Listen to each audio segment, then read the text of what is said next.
धरती के अंदर उथल पुथल हो रही है। धरती फिर एक बार अपना स्वरूप बदल रही है, बिल्कुल एक जीवित जीव की तरह। अफ्रीकी कॉन्टिनेंट में, अफ्रीका महाद्वीप के बीचों बीच एक बड़ी दरार देखने को मिल रही है। वैज्ञानिकों ने इसे नाम दिया है ईस्ट अफ्रीकन रिफ्ट वैली। ये कोई ऐसी वैसी वैली या घाटी नहीं है, यह ऐसी दरार है जो नीचे तक जाती है।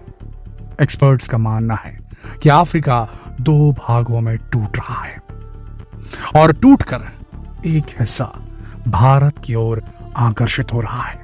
जी हां, ये एक सच है कि अफ्रीका का एक बड़ा टुकड़ा, आधा टुकड़ा अफ्रीकन कॉन्टिनेंट का, अफ्रीकी महाद्वीप का एक टुकड़ा टूटकर भारत की तरफ तेजी से बढ़ रहा है। मैप में अगर आप देखेंगे तो आपको नजर आएगा कि ये भारत की तरफ बढ़ रहा है। जिस दिन ये भारत से टकराया उस दिन जलजला आ जाएगा, उस दिन कयामत का दिन होगा, कयामत की रात होगी, प्रलयंकारी बदलाव देखने को मिलेंगे। हो सकता है कि भारत का अस्तित्व खत्म हो जाए या भारत में लगातार बहुत तेज भूकंप के झटके महसूस किए जाएं। और एक बात तो पक्की है, जब ये अफ्रीका का टुकड़ा भारत से टकराएगा तो एक नए हिमालय का जन्म होगा। एक और हिमालय जैसी बड़ी पर्वत श्रृंखला बनेगी, एक ऐसी पर्वत श्रृंखला जो इस पूरे इलाके का, भारत का, भारतीय सब कॉन्टिनेंट का, इंडियन सब कॉन्टिनेंट का, भारतीय उपमहाद्वीप की पूरी जलवायु को, यहाँ के आबो हवा को, यहाँ के पर्यावरण को, यहाँ के मौसम को पूरी तरीके से बदल कर रख देगी। ये भूलिए मत कि भारत में हिमालय की वजह से मॉनसून टिकता है।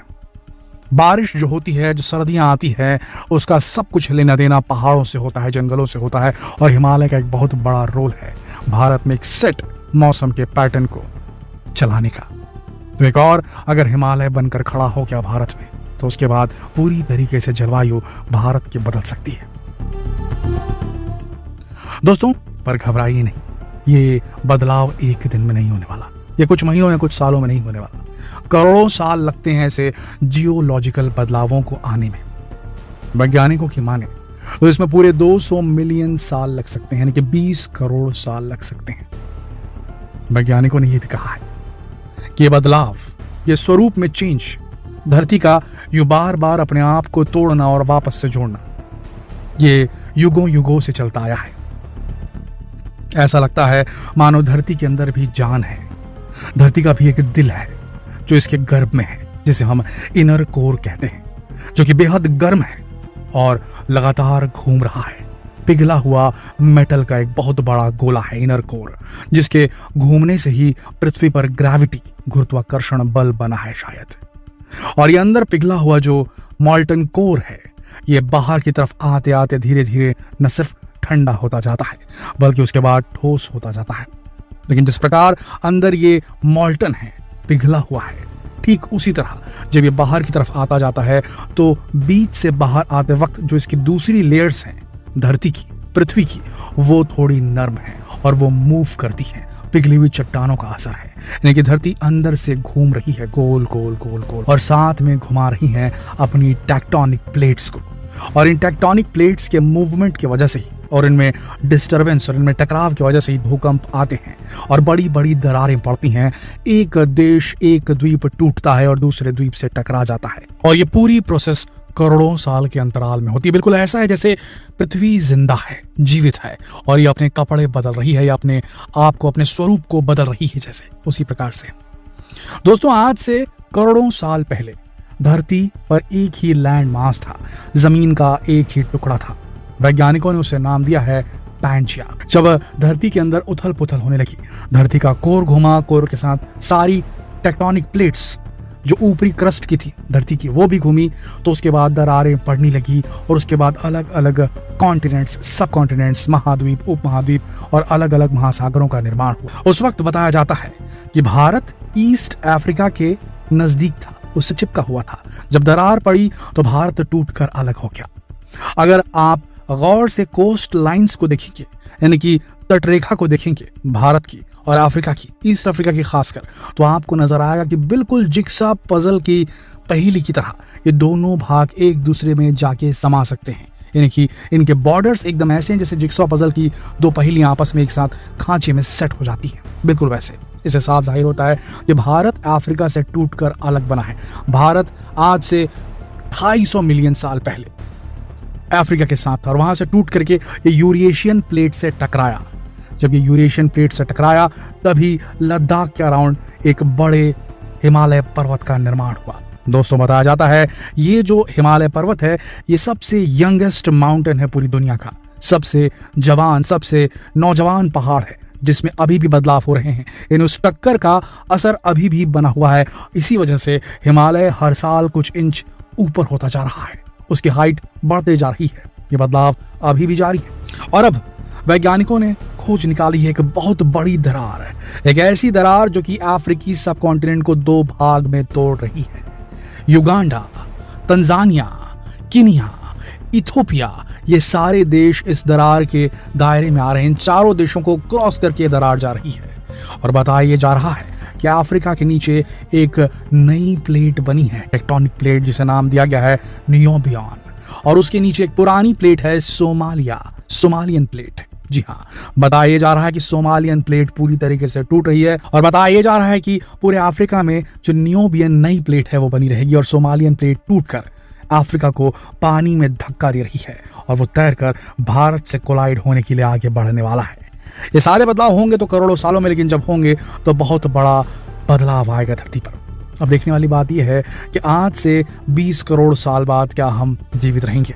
जिस प्रकार से क्लाइमेट में चेंजेस आ रहे हैं, जिस प्रकार से जलवायु परिवर्तन हो रहा है, जिस प्रकार से लगातार नई नई बीमारियां निकल रही हैं, जिस प्रकार से युद्ध के अलग अलग संकेत मिल रहे हैं, एक और बड़े महायुद्ध के संकेत मिल रहे हैं दुनिया के कोने से, हर कोने से, ऐसा लगता है कि शायद उस वक्त तक, आज से 20 करोड़ साल बाद तक, क्या इससे बहुत पहले ही मानव सभ्यता, ह्यूमन सिविलाइजेशन धरती से या तो निकलकर किसी दूसरे ग्रह की ओर चली जाएगी या फिर धरती में ही एक्सटिंक्ट हो जाएगी, धरती में ही विलुप्त हो जाएगी।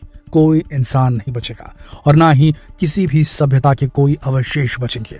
जिस हिसाब से देखा जा रहा है कि लगातार 5 एक्सटिंक्शन इवेंट्स हो चुके हैं धरती पर। ना मालूम हो आपको तो बता दें कि धरती पर 5 बार एक्सटिंक्शन, विलुप्तीकरण के इवेंट्स हुए हैं और इन विलुप्तीकरण के इंसिडेंट्स में, घटनाओं में, इन एक्सटिंक्शन इवेंट्स में धरती पर मौजूद 80 से 90% जीवों की प्रजातियां, चाहे वो पेड़ हो, पौधे हो, चाहे जानवर हो, उनकी प्रजातियां, उनकी स्पीशीज हमेशा के लिए समाप्त हो गई हैं। और जब ऐसा होगा, जो कि हम बता रहे हैं आपको, जिस प्रकार का सब कॉन्टिनेंट का टूटना जब होगा और इतने करोड़ों साल बाद धरती का क्या स्वरूप होगा हम नहीं कह सकते, तब हो सकता है कि धरती पर जीवन ही ना बचे, हम सब खत्म हो चुके हों, इंसानों का नाम और निशान मिट चुका हो, हम सब फॉसिल बन चुके हों, शायद फॉसिल भी ना बने, हमारा अस्तित्व ही खत्म हो चुका, हम सेडिमेंट बन के रह जाएं। हमने जो बड़ी बड़ी इमारतें, दुनिया की सबसे ऊंची इमारत जो हमने बनाई है, इतने बड़े हथियार बनाए हैं, ये सब बनाए, सब कुछ गायब हो जाएगा।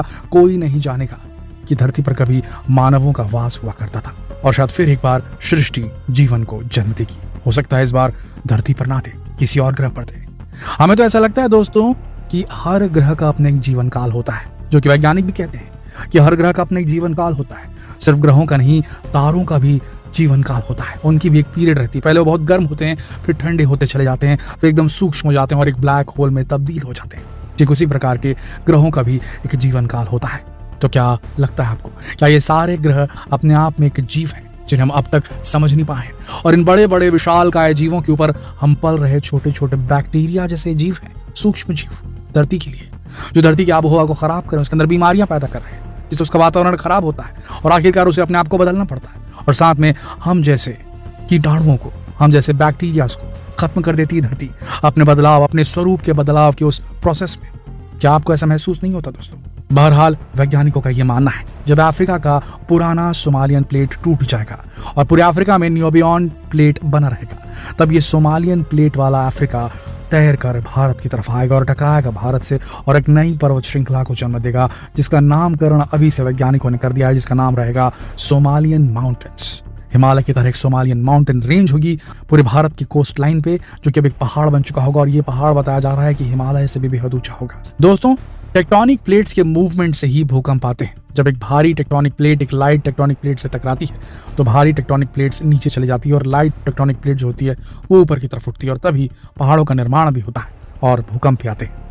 आशा करते हैं कि इस वीडियो से आपको कुछ नया जानने को मिला होगा। वैसे हम आपसे एक सवाल पूछना चाहते हैं, क्या आपको लगता है कि ये सारे ग्रह, ये सारे अंतरिक्षीय पिंड, चाहे तारे हों, चाहे कॉमेट हो, चाहे ये ग्रह हों, ये सब एक जीवित जीव हैं जिनके विज्ञान को हम समझ नहीं पाए, और हम सब एक छोटे छोटे माइक्रो ऑर्गेनिजम्स जो कि इनके ऊपर बसते हैं, और हमारे से पहले भी कई और ऐसे जीव रहे होंगे इस धरती पर जिनका अस्तित्व खत्म हो गया होगा करोड़ों करोड़ों साल के दौरान। क्या आप भी ऐसे महसूस करते हैं? क्या आप भी इसे मानते हैं? नीचे कमेंट सेक्शन में लिखकर आपके विचार जरूर शेयर करें, और जितना हो सके इस वीडियो को शेयर करें फेसबुक पर, व्हाट्सएप पर, यूट्यूब पर। कल फिर मिलते हैं एक और दिलचस्प वीडियो में। तब तक के लिए आप सबका इस वीडियो के अंत तक बने रहने के लिए दिल से धन्यवाद।